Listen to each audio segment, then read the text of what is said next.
Not everybody has fun at their job. Slide it in there. Many wouldn't dare qualify a simple task like bagging cookies as fun. I enjoy working here. Sue Jones isn't one of those people. It's really nice. She works at the new Beehive Cafe. It's located at the Workable Industries site in Stonewood. Workable provides jobs for people with disabilities. They prepare boxed lunch orders for various organizations in Harrison County and have a diner-style setup inside that takes you back to the 1950s. They started their operation in November. We're people with disabilities, and we enjoy our jobs. They're given simple tasks they work meticulously to perfect. A little bit off the side. Nick Anderson prepares pickles for future sandwiches at the cafe. So that's how you do it, yes. He also keeps himself busy doing some janitorial work around the building. As for the food here, his favorite item on the menu is something Sue is very familiar with. Chocolate chip cookies. The actual boxes are prepared in the back. That's where you'll find Max Nichols. Max can't walk and lives at a nursing home. Before I started working here, I would get out of my wheelchair and just go every day backwards and forwards for exercise. He now works here 2 days a week and has a job he takes great pride in as a perfectionist. You get it in the center every time. He built this contraption as a way to center the logo on every boxed lunch he prepares. This is the first thing the customer sees. What they don't see is the hard work going into each and every meal here by people of all abilities who simply love their jobs. Some nice people here to work with. For 5 News, I'm Josh Croup, keeping you connected on this Tasty Tuesday in Harrison County. Every time the bell goes off in this Shinston restaurant, it means there's another customer at its drive-thru. You can come in and sit down and enjoy, and fellowship inside, and then, or you can go through our drive-thru and then get it faster. So, as you can hear, the bell goes off a lot here. Gibbs Ice Cream and Grill. 5 years ago, this drive-thru was a car wash. Owners Christy and Gibson Bernard transformed it into a Shinston favorite. Their waffle cones and avalanches are particularly popular here year-round. And we top it off with some marshmallows. Many people around town know them for their ice cream, but they also have a growing food menu that includes everything from burgers to salads, and soon, bone-in wings with a variety of different sauces. But once they come in and they see our menu, they're really surprised at what all we offer. Gibson here goes by Gib. His oldest son, Gibby, came up with the name of the restaurant, but it's not named after him. It was after my dad that had just passed away, so that's why we came up with the name. The Gibsons aim to create a family-friendly setting with affordable prices. We have 4 kids ourselves, so we know what it's like to go out and to have to buy for the whole family, so we try to keep everything reasonable. They celebrate their 5th year in business this August. While good homemade food is central to their mission, they want their future successes spurred by their sweet treats. well, I hope we be known as one of the best ice cream places, or the best ice cream place in the state of West Virginia.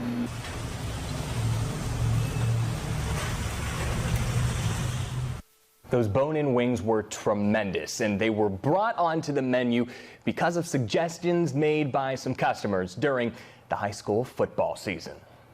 It was a favorite pit stop for people in Ritchie County for years.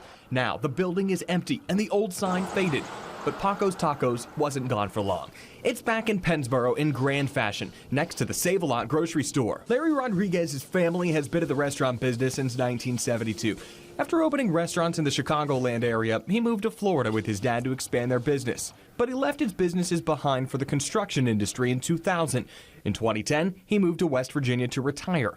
Or so he thought. We saw there weren't very many restaurants in our small town here, and we wanted to offer a variety to some things to the people here in West Virginia, and mainly Pennsboro. So he started that taco wagon on the weekends in August 2013. Then in 2018, he retired again.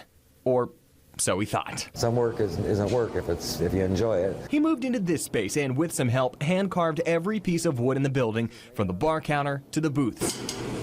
In the kitchen, the guacamole is made from scratch every day. So are the beans. It takes them 2.5 hours every morning to perfectly refry them. We don't like to buy anything pre-made. The full menu is so much more than just tacos and traditional Mexican food. They also offer American favorites, including smoked chicken, ribs, and hand-cut steaks. The Mexican offerings are all family recipes. My parents' original menu had like 72 items on it, and we have on our menu are my favorites. And I'll tell you what, it's amazing that all of this food even fits onto one plate. So if you leave here hungry, you're doing something wrong. They've come a long way from their original location on the side of a road, even though that journey took them just a short drive away from where it all began. Sometimes change is good. Other times, as the old saying goes, if it ain't broke, don't fix it. That's exactly the case at Gioios Cafe in the Glen Elk district of Clarksburg. Frank and Virginia Iaquinta started things up here in 1967. As you can tell by the photos on the walls here, change just hasn't been on the menu. A lot of times you go into restaurants and you feel like, oh no, we don't remember this like we used to. We want to be remembered the same way. Costanza Iaquinta now has ownership of Gioios with her brother Joe, the third Iaquinta generation behind the success of this well-oiled machine. While the restaurant here is in its third generation, the spaghetti sauce is in its fourth generation. You know, we pride ourselves in the food tastes the same, just as good, if not better, as if it were my grandmother's or my grandfather's 50 years ago. They're not just limited to their family's old world Italian recipes. Their menu of 25 to 35 items also includes fillets and fresh seafood. If you're in the mood for one of those fine dining experiences, their dining room sets the mood perfectly. It, like the food, hasn't changed much over the years. From the mural of Venice to the fireplace once owned by Senator Jennings Randolph, and even the staircase beside the room that used to serve as the entrance to a speakeasy during Prohibition. But reservations are recommended. Seats here are known to book up months in advance. But the casual cafe is always open to anyone with any craving. In an ever-changing world, sometimes it's nice to have some consistency in flavor and relationships. And that's a dying art, to really connect with people and to continue connecting with them through the generations.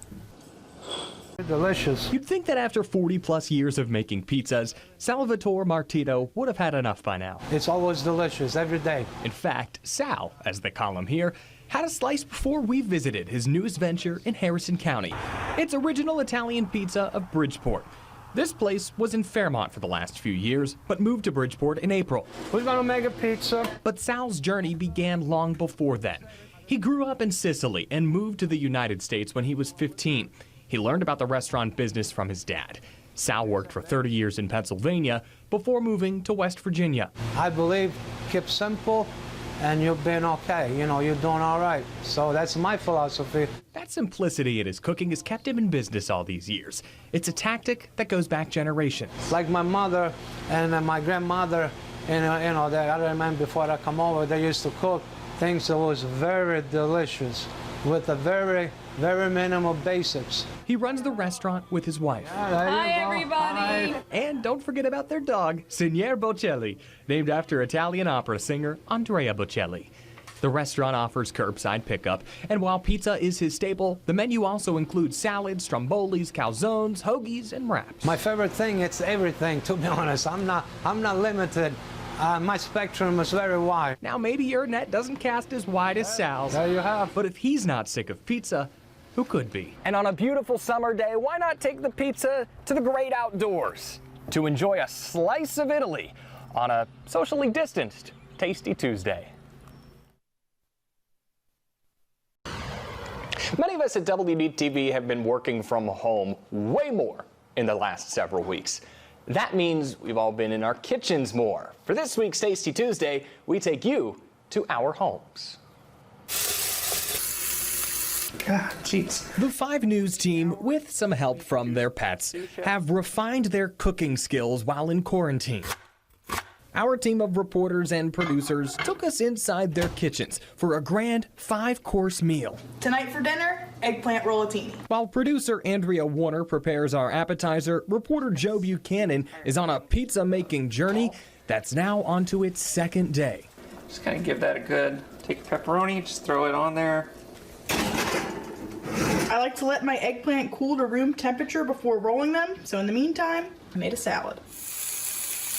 Elsewhere, anchor and reporter Kaylee Fedko is cooking up some chicken wings, while reporter Veronica Obey is making a late-night dish of spicy Thai noodles with pineapple salmon. Now for the best part, a spoonful of filling and roll them up. Once the eggplants are rolled, cover them in sauce and cheese and pop them in the oven. Pull out of the oven, sprinkle with parsley, and you're done. Serve with ranch or blue cheese, and you're good to go. All of these dishes look absolutely beautiful and incredible so far. And while they're all coming together, we can't forget about dessert.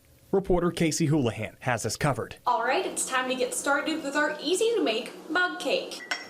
That's my kind of dessert. A few tasty ingredients and very little to clean up afterwards. When every day is spent at home and the days themselves start to run together, Tasty Tuesday can be every day.